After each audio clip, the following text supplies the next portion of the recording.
இப்போ தயாரிப்பாளர் கிடைக்கிறதுலாம் கொஞ்சம் ஈஸி. இப்போ நிறைய தயாரிப்பாளர் வர்றாங்க, ஒன்றும் பிரச்சனை கிடையாது. பட் அந்த டைமில் வந்து ஒரு 5-6 பேர் தான் இருப்பாங்க. அதுவும் நியூ டைரக்டர்ஸ் அப்படின்னா வந்து கதை கேட்குறதோ படம் கொடுக்குறதோ, கதை பிடிச்சா கூட அவங்க வந்து கொடுக்க மாட்டாங்க. பட் அந்த கதை நல்லா இருக்குது அப்படின்னா அவர் வந்து சௌத்ரி சார் வந்து 100% கொடுத்துருவார் அப்படிங்கிற நம்பிக்கை வந்து விதைச்சார். ஸோ நான் எல்லா இடத்துலையும் மிஸ் ஆகி வரும்போது கண்டிப்பாக இந்த இடத்துல எனக்கு ஓகே ஆகிடும்னு எனக்கு சொன்னிச்சு. ஒரே ஒரு விஷயம், சார் ட்ராக் சுரேஷ் சார் போயிருப்பார்னு நினைக்கிறேன். அவர் தான் என்னை வந்து ஆர்பி சௌத்ரி சார்கிட்ட கூட்டிகிட்டு போனார். ஸோ அந்த நாள் வந்து ரொம்ப ஒரு அற்புதமான நாள். போய் கதை சொன்னேன், 100% ஓகே ஆச்சு. எனக்கு ஒரு வாழ்நாளில் மறக்க முடியாத ஒரு மனிதர். சார், இப்போ துள்ளாத மனமும் துள்ளும் இந்த இன்டர்நெட் காலகட்டத்திலையும் வந்து கொண்டாடப்படுது. அதாவது சோஷியல் மீடியா ரொம்ப வைரலாக இருக்கும்போதும் அந்த படம் இப்போ போட்டால் அப்படியே பார்த்தீங்கன்னா ஹேஷ்டாக் ட்ரெண்டிங் ஆகுது. ஸோ துள்ளாத மனமும் துள்ளும் டு லியோ வரைக்குமே பார்த்தீங்கன்னா விஜய் அவர்களோட ஜேர்னி ஒரு பிரம்மாண்டமான ஜேர்னி. உங்களோட 25 இயர்ஸும் வந்து அவ்வளோ சக்ஸஸ்ஃபுல்லாக போய்கிட்டு இருக்கு. ஸோ நீங்கள் சொல்லுங்கள் சார், இந்த காலத்து இளைஞர்களுக்கும் மறுபடி ஃப்ரெஷ்ஷாக படம் பார்க்குற மாதிரி ஒவ்வொரு முறையும் அந்த ஃபிலிம் அப்படி இருக்குது, அதை பற்றி என்ன நினைக்கிறீங்க? இல்லை, எனக்கு ஆச்சரியமாக தான் இருக்குது. இப்போ திரும்ப எத்தனை தடவை டெலிகாஸ்ட் பண்ணாலும் துள்ளாத மனமும் துள்ளும் எல்லாரும் உட்காந்து பார்க்குறாங்க. ஒரு படம் அப்படிங்கிறது வந்து ஜென்ரேஷனை தாண்டி இருக்கணும்னு நான் நினைக்கிறேன். ஸோ அந்த மாதிரி தான் என்னுடைய காமெடி படங்களும் வந்து அடுத்தடுத்த கட்டத்துக்கும் போயிட்டே இருக்குது.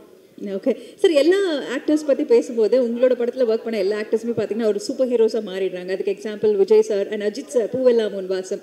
இப்போவும் சரி, அவருடைய ஜேர்னியும் ரொம்ப அழகு. சார் நீங்கள் சொல்லுங்கள் சார், பூவெல்லாம் உன்வாசம் பற்றி சில ரீகால், உங்களுக்கு மறக்க முடியாத memory working with Ajith sir. அப்போ நான் பூவெல்லாம் உன்வாசம் பண்ணும்போது அது ஒரு ஃபேமிலி ஸ்டோரி. அப்போ வந்து எல்லாருமே விஜய் சார் அஜித் சார் எல்லாமே அப்கமிங்காக வந்துட்டு தான் இருந்தாங்க. அந்த படத்துக்கு வந்து அவ்வளோ பெரிய ஒரு பட்ஜெட்டு, அவ்வளோ பெரிய மியூசிக் எல்லாமே வந்து பண்ணுறதுங்கிறது வந்து எனக்கு இப்போ சரியான தயாரிப்பாளர் கிடைக்கல.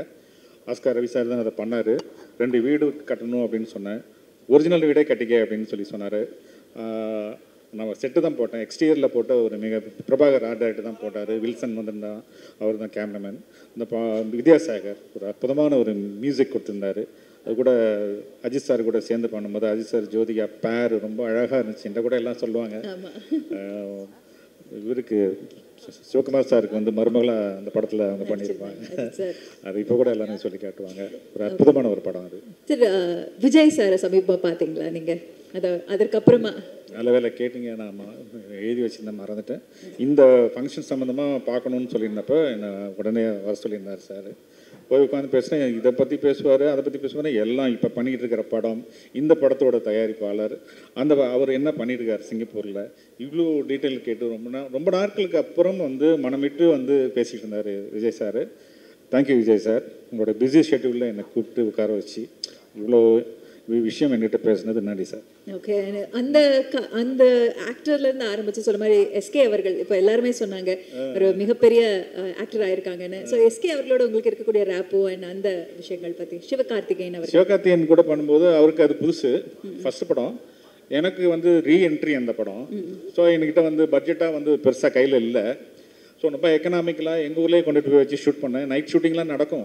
எங்கேயாவது வந்து திண்ணையில் அங்கெல்லாம் வந்து படுக்கிற மாதிரி நைட் 2 மணிக்கு ஷூட்டிங்.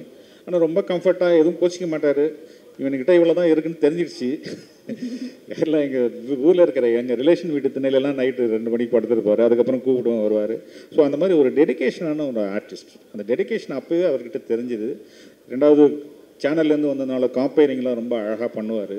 ஸோ அது எல்லாமே அவருக்கு ஒரு பேசிக் திறமையாக அவருக்கு இருந்ததுனால இன்றைக்கி ஒரு உச்சத்துக்கு தொட்டிருக்கிறார். ஓகே சார், அதாவது காமெடி பற்றி எல்லாருமே சொன்னாங்க. சாரோட காமெடி ஜானர் வந்து ஒரு சர்ப்ரைஸ் மாதிரி. ஆனால் படத்தில் நாங்கள் நிறைய சிரிக்கிறோம். ஆனால் நேரில் உங்களை பார்த்து ரொம்ப சிம்பிளாக எளிமையாக அந்த காமெடி எப்படி ஒர்க் அவுட் ஆகுது சார்? அந்த மேஜிக் எப்படி நடக்குது?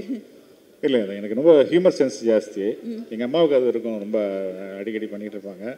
ஸோ அதுவாக என்னன்னு தெரில, எனக்கு ரொம்ப ஹியூமர் சென்ஸ். யாராவது காமெடி சொன்னால் நான் சிரிச்சுக்கிட்டே இருப்பேன். ஸோ அதனால் வந்து அதான் இப்போ யாராவது ஒருத்தரை பார்க்கும்போது நான் வேறு ஒரு கோணத்தில் தான் நான் பார்ப்பேன் நான். ஸோ எல்லா விஷயத்துலையுமே ஒரு காமெடி இருக்கும். சின்ன சின்ன விஷயங்கள் ரொம்ப சீரியஸாக இருக்கிறப்ப மயில்சாமி சொல்லுவார், அவர் இறந்து போயிட்ட மயில்சாமி சொல்லுவார், ஒரு டெத்தில் நடந்த காமெடி என்கிட்ட சொல்லுவார். நான் உளுந்து சிரித்தேன் நான். ஸோ டெத்தை யார் எப்படி பார்க்குறாங்க, மயில்சாமி பாயிண்ட் ஆஃப் வியூவில் அந்த டெத்து வந்து எப்படி இருந்துச்சுங்கிறப்ப தான் ரொம்ப எனக்கு ஆச்சரியமாக இருக்கும். ஸோ எல்லாத்துலேயுமே இது காமெடி இருக்குங்கிறத மயில்சாமி மூலியமாக நான் வரேன். சரி, இன்னும் 2 முக்கியமான ஹீரோஸ் இருக்காங்க உங்களோட, விக்ரம் பிரபு சார் அண்ட் விஷ்ணு விஷால் அவர்கள். அவங்கள பற்றியும் சில வார்த்தைகள். ஏன்னா நீங்கள் மற்ற ஹீரோஸ் எல்லாரும் பற்றியும் பேசிட்டீங்க, விமல் சார்லேருந்து ஆரம்பிச்சு இந்த 2 பேர். விக்ரம் பிரபு வந்து ரொம்ப ஒரு அமைதியான ஒரு பையன். அவர் வந்து லண்டனில் படிச்சுட்டு வந்ததுனால ஒரு ரொம்பவும் ஒரு டீசெண்டாக அந்த இப்படி இருப்பார். பிரபு சார் வந்து ரொம்ப கலவக்கிலாக இருப்பார். விக்கி கொஞ்சம் வந்து அப்படி இருப்பார். பட் ஆனால் நம்ம என்ன சொல்கிறோமோ வந்து கேட்டு நடிப்பார். தனியாக என்னை பிரபு சார் கூட்டிகிட்டு போய் நம்ம ஊர் நேட்டிவ் வீட்டிலாம் தெரியாது, வச்சு வாங்கிக்க அப்படின்னு சொல்லி ஃபைனலாக சொல்லுவார். நான் எது சொன்னாலும் கம்ஃபர்ட்டாக பண்ணி கொடுக்குற மாதிரி ஒரு அற்புதமான மனிதர் தான் விக்ரம் பிரபு. அதே மாதிரி விஷ்ணு விஷால் வந்து என் படம் பண்ணும்போது அவர் நிறைய ஆர்ட் ஃபிலிம்லாம் பண்ணியிருந்தார். அதனால் வந்து என் படம் வந்து ஒரு 2 நாள் எனக்கும் அவருக்கும் செட் ஆகலை. அவர் செல்லாக்கிட்ட போயிட்டு என்ன ஓவராக என்னை பந்த பண்ண சொல்கிறாரு, நான் கொஞ்சம் அடக்கி வாசிச்சா வேணான்றாரு. என்ன நீ சார் என்ன சொல்கிறாரோ அதை பண்ணு, ஒரு 10 நாள் கழித்து எடிட்டிங்கில் வந்து பார்த்துட்டு உனக்கு பிடிக்கலன்னா அதுக்கப்புறம் நீ பண்ணு அப்படின்னு. அப்புறம் நான் சொன்னதை கேட்டு நடிக்க ஆரம்பிச்சிட்டாவில் 10 நாள் கழித்து வந்து எடிட்டிங்கில் பார்த்துட்டு 2-3 நாள் திரும்ப வந்து உட்காந்து பார்த்துட்டு ரொம்ப ஹாப்பியாகி அதுக்கப்புறம் நான் சொன்னதெல்லாம் பண்ணார். லாஸ்ட் டே வந்து என்கிட்ட சொன்னார், சார் இந்த ஃபஸ்ட் டே ஷூட் பண்ணதை ரீஷூட் பண்ணிங்க சார் அப்படின்னாரு. ஸோ அந்த மாதிரி ரொம்ப ஒரு டெடிகேஷன், ஒரு ஆக்டிங்கில் ரொம்ப டெடிகேட்டடாக இருப்பார். மியூசிக் டைரக்டர்ஸ்க்கும் உங்களுக்கும் இருக்கக்கூடிய ரேப்போ பற்றி, ஏன்னா உங்களோட எல்லா படங்களோட பாடல்களும் சூப்பர் டூப்பர் ஹிட். துல்லாத மனமும் துள்ளும் பூவெல்லாம் உன்வாசம், ஜிவி பிரகாஷ், யுவன் சங்கர் ராஜா, வித்யாசாகர் அவர்கள், எஸ்.ஏ. ராஜ்குமார் சார் அவர்கள், பெரிய லிஸ்ட்டு. அதை பற்றி சொல்லுங்கள் சார். இசையமைப்பாளர்கள் தான் எனக்கு மியூசிக் கம்போசிங், மியூசிக் ரெக்கார்டிங் அப்படின்னா ரொம்ப பிடிக்கும். ஃபஸ்ட்டு படத்துலேயே எஸ்.ஏ. ராஜ்குமார் சார் கிடச்சது எனக்கு ஒரு மிகப்பெரிய ஒரு அற்புதமான விஷயம். இன்றைக்கும் பார்த்தீங்கன்னா ராஜ்குமார் சார் இதில் அன்றைக்கி சொல்லிகிட்டு இருந்தாங்க, எந்த படம் ரிலீஸ் ஆனாலுமே வந்து அந்த ஆடியோ வந்து டிபிடி துல்லாத மனம் டிஎம்டிக்கு மேலேயா டிஎம்டி கீழேயா, ஆடியோ கம்பெனிஸில் சொல்கிறது டிஎம்டிக்கு மேலேயா டிஎம்டி கீழேயான்னு தான் வந்து ரெக்கார்டு வச்சுருக்கு. ஸோ அதுதான் ஒரு இடத்துல இருக்குது, அந்த டிஎம்டியோட ஆடியோ தான் வந்து டாப் லெவலில் இருக்குது அப்படிம்பாரு. ஸோ அப்படி ஒரு மியூசிக்கை கொடுத்த எஸ்.ஏ. ராஜ்குமார் கூட ஒரு அற்புதமான ஒரு ரிலேஷன்ஷிப்பே எனக்கு இருக்கும். நல்ல கவிஞர், நல்ல கதாசிரியர். அவர் எழுதின கவிஞர் ஒரு பேஸ் லிரிக்ஸ் அவர் கொடுத்ததை வந்து கவிஞர் வைரமுத்து பார்த்து அதிர்ச்சி அடைஞ்சு அவரை பீட் பண்ணணும்னு பண்ணது தான் அந்த இன்னிசை பாடி வரும். இன்னிசை. சரி, இப்போது ஃபஸ்ட்டு ஷார்ட்டே நீங்கள் டான்ஸ் தான் ஷூட் பண்ணீங்க இல்லைங்களா, பாடல் தான் ஷூட் பண்ணீங்க. அப்போது ராஜு மாஸ்டர்லேருந்து ஆரம்பிச்சு இப்போ நம்ம படம் தேசிங் ராஜா 2 திரைப்படத்தில் தினேஷ் மாஸ்டர் வரைக்கும் அந்த ஜேர்னி பற்றி சொல்லுங்கள் சார். டான்ஸ் மாஸ்டர்ஸ் உங்களோட படம் இல்லை, அதில் நான் கொஞ்சம் புத்திசாலித்தனமாக ப்ளே பண்ணேன். ஏன்னா பெரிய டீமு விஜய் சார்லாம் வச்சு நம்ம பண்ணுறோம் அப்படிங்கிறப்ப எனக்கு ஃபஸ்ட்டு டே வந்து கொஞ்சம் நர்வஸாக இருந்தது. அதனால தான் துட்டு சாங்கை ஃபஸ்ட்டு டேயே நான் போட்டேன். எல்லோரும் கேட்டாங்க, இன்னும் ஃபஸ்ட்டு சாங் எடுக்கிற சீன் இல்லை எனக்கு முதல்ல டீம் செட் ஆகணும் அப்படின்னு சொல்லிட்டு ஃபஸ்ட்டு டேயே சாங் போட்டேன். துட்டு பாட்டு தான், துட்டு சொல்லிடுச்சு படம் துட்டு அல்ல போகுது அப்படின்னு. ராஜி மாஸ்டர் எக்ஸ்ட்ரா நிறைய அதை பண்ணுப்பார். நிச்சயமாக தினேஷ் மாஸ்டர் வந்து அதில் அசிஸ்டண்டாக ஒர்க் பண்ணியிருக்காருன்னு நினைக்கிறாரு. அவரோட தினேஷ் மாஸ்டரோட வளர்ச்சி ரொம்ப அற்புதமான ஒரு வளர்ச்சி. நான் ஒரு அசிஸ்டண்டாக ஒர்க் பண்ணி அவருக்கு ஆக்சுவலாக நான் அசிஸ்டண்டாக தங்கியிருந்த ரூமில் தான் தினேஷ் மாஸ்டரும் தங்கியிருந்தார். அங்கே ஒரு வீட்டில் தான் அவரும் தங்கியிருந்தார். அவர் சின்ன பையன்லேருந்து எனக்கு தினேஷ் எனக்கு தெரியும். Okay thank you so much sir. And ஒரு மிகப்பெரிய கைத்தட்டல் நம்மளோட எழில் சாருக்காக கொடுத்துடலாம். இந்த 25 years of journey in சினிமாவில் நீங்கள் இன்றைக்கி அவ்வளோ பியூட்டிஃபுல்லான விஷயங்கள் ஷேர் பண்ணிங்க. இன்னும் நிறைய நாங்கள் பார்க்குறதுக்காக காத்துட்ருக்கோம். அண்ட் தேசிங் ராஜா 2 திரைப்படம் மிகப்பெரிய வெற்றி அடையணும். எழில் 25 பக்கத்தில் 25வது வாரம்னு எல்லாரும் சொன்னாங்க, அது நடக்கணும் அப்படிங்கிற அந்த விஷயத்தோட thank you so much sir. Thank you. 4 பாட்டு இருந்தால் கிழிச்சிடுவாங்க. அமரஜோதி அம்மா வணக்கம் அம்மா, நீங்கள் வந்ததில் மகிழ்ச்சி. என் பையனுக்கு இவ்வளோ இதை கொடுத்த எல்லா டைரக்டருங்களுக்கும் ப்ரொடியூசருக்கும் எனது மனமார்ந்த நன்றியை தெரிவித்துக் கொள்கிறேன்.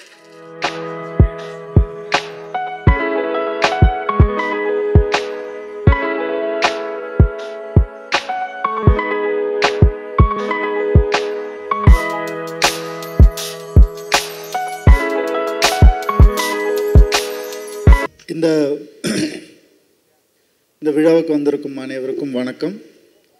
முதல்ல எல்லாருக்கும் தெரியும், நம்ம எழில் சாருக்காக முதல்ல வந்திருக்கோம் அண்ட் படத்தை வாழ்த்த வந்திருக்கோம். அதுக்கு முன்னாடி நான் ஒரு 2 பேரை வாழ்த்தணும்னு நினைக்கிறேன். எழில் சாருக்கு முன்னாடி எழில் சாருடைய 25 வருஷ பயணத்தை ஒரு விழாவாக எடுத்து அந்த விழாவில் அவரை சிறப்பிக்கணும்னு நினச்ச முதல்ல ப்ரொடியூசருக்கும் அந்த கதாநாயகனுக்கும் முதல்ல நான் வாழ்த்து தெரிவிச்சுக்கிறேன். இந்த ஒரு நல்ல எண்ணத்துக்காகவே உங்கள் படம் ரொம்ப நல்லா ஓடும் sir. Because Ezhil sir deserves it. அவர் பண்ண படங்கள்லாம் பல ஹீரோஸ்க்கு வந்து ஒரு மிகப்பெரிய சக்ஸஸையும் ஒரு நல்ல ஒரு பயணத்துக்கான ஒரு வழியையும் அமைச்சு கொடுத்தது. அதே மாதிரி தான் எனக்கும் அவருடைய பயணத்தில் நானும் ஒரு அங்கமாக இருக்கேன்னு நினைக்கும் போது ரொம்ப ரொம்ப சந்தோஷமாக இருக்குது. அண்ட் எழில் சார் பற்றி உங்கள் எல்லாருக்குமே தெரியும், அதுக்கு தான் இங்கே வந்திருக்கீங்க. எனக்கு தெரிஞ்சது வந்து என்னுடைய எக்ஸ்பீரியன்ஸில் வந்து அவர் ஸ்கிரிப்ட் நான் படிக்கவே மாட்டேன், அவர் சொல்கிறத தான் நான் கேட்பேன். ஸ்கிரிப்ட் படிக்கிறத விட சார் ஒரு தடவை நீங்கள் கதையை சொல்லுங்களேன், ஒரு படத்தை வந்து 10 தடவை பார்த்த மாதிரி இருக்குது சார், நீங்கள் சொல்கிறதே வந்து அவ்வளோ டீட்டெயிலாக சொல்வார், அவ்வளோ இயல்பாக சொல்வார், ஒவ்வொரு ஷாட் எப்படி நடிக்கணும்னு சொல்லுவார், என்ன எமோஷன்னு சொல்லுவார், ஒரு சின்ன காமெடி சீனை கூட அவ்வளோ ரசித்து அவர் வந்து சொல்லுவார். ஆனால் என்னென்னா அவர் சொல்லும் போது காது கொடுத்து நம்ம கேட்கணும், அது ரொம்ப கஷ்டம். ஏன்னா அவர் லாரி வந்து சார், ஒரு லாரி சார், என்ன சார், இல்லை ஓப்பன் பண்ணால் ஒரு லாரி வந்து ஃபேன் ஆஃப் பண்ணுங்க அப்படின்னு, அதுக்கப்புறம் அந்த லாரியிலேருந்து ஒருத்தன் இறங்கி ஏசி ஆஃப் பண்ணுங்க, அப்புறம் சேரை பக்கத்தில் போயிட்டு சொல்லுங்கள் சார் அப்படின்னு. ஸோ எழில் சாருடைய அந்த ஒரு உணர்வு இருக்கு இல்லையா, கதை சொல்லும் போது அது உள்ளே போயிடுவார், அந்த லொக்கேஷன் உள்ளே போயிடுவார், அந்த சீன் உள்ளே போயிடுவார். அப்போ நம்ம காது கொடுத்து கேட்கணும். அப்படியே கேட்டால் ஒரு நல்ல படத்தை பார்த்தா ஒரு ஃபீல் கிடைக்கும். அவர் எப்போ கதை சொன்னாலும் சார் இன்னொரு தடவை சொல்லுங்கள் சார், சொல்லுங்கள் சார்னு கேட்பேன் நான். எனக்கு ரொம்ப பிடிச்ச படம் என்னுடைய கெரியரில் தீபாவளி. அந்த படத்தை வந்து எழில் சார் இயக்குனார். இன்றைக்கும் வந்து ஒரு திருப்பதி பிரதர்ஸ், நம்ம லிங்குசாமி சார் அவங்க பிரதரும் சேர்ந்து ஃபர்ஸ்ட் டைம் அந்த படத்தை வந்து ப்ரொடியூஸ் பண்ணாங்க. ஃபர்ஸ்ட் டைம் ப்ரொடியூஸ் பண்ணும்போது என்னை வந்து கூப்பிட்டாங்க. நான் வந்து சொன்னேன், உண்மையாகவே எனக்காக அதை நீங்கள் ப்ரொடியூஸ் பண்ணுறீங்களா இல்லை எழில் சாருக்காக பண்ணுறீங்களா அப்படின்னு நான் கேட்டேன். ஏன்னா நான் வேறு, நான் படங்கள் பண்ணுறது அதெல்லாம் வேறு. ஆனால் எழில் சாருடைய கதை வந்து முதல் தடவை ஒருத்தர் வந்து ப்ரொடியூஸ் பண்ணணும்னு நினைக்கிறது வந்து ரொம்ப பாசிட்டிவாக நான் பார்த்தேன். அப்போ தான் நான் கதையை கேட்டேன், இந்த கதையை கேளுங்க அப்படின்னாங்க, கேட்டேன், ரொம்ப பிடிச்சிருந்துச்சு எனக்கு.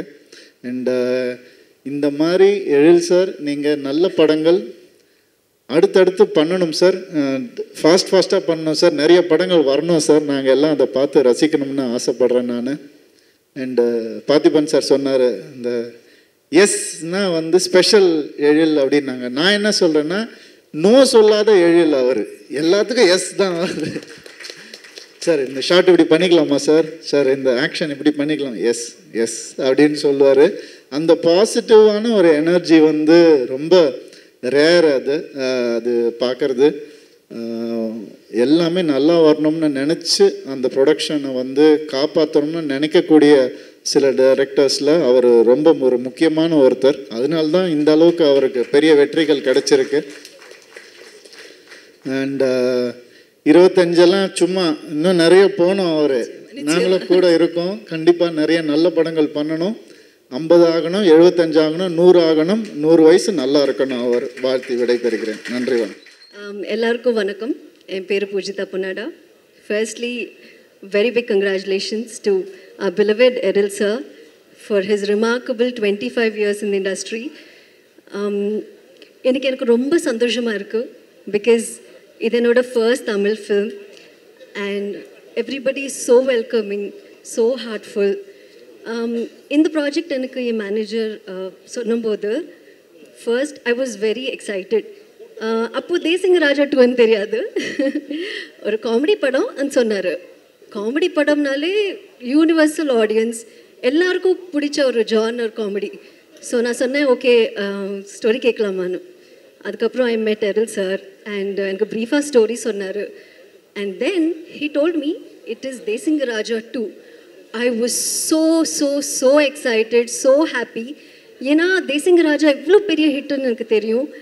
அண்ட் ஸோ அதுக்கப்புறம் நான் என்னோடய ஃப்ரெண்ட்ஸ்க்கு சொன்னேன் அண்ட் சில பேர் லைக் தமிழ் பீப்புளுக்கு சொன்னேன். அண்ட் பூஜா செரிமனியோட வீடியோ நான் ஷேர் பண்ணேன். And so many people, my inbox, my Instagram was filled with messages and DMs. எவ்வளோ பாசிட்டிவ் டாக், எவ்வளோ positive messages.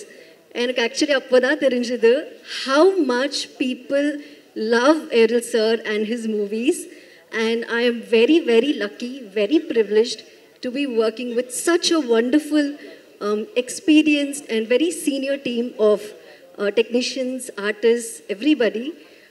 Thank you so much for the opportunity, and congratulations to the whole team of Desingaraja too. I think we are going to bring an amazing film in front of all of you, and thank you so much. Thank you, Poojitha. And Harshita. Over to Harshita. Yes, Ingula ellarkum vanakkam. So, firstly, LL sir, congratulations on reaching the 25-year mark in the industry. Also, idu enoda model film, and na romba peruma padra. Edukana, I'm part of LL sir film in a very significant role. And I have heard a lot of sir's work, and also his very attitude towards actors and everything. So our Yapum, he's never like this Periya director. He's been very, very sweet.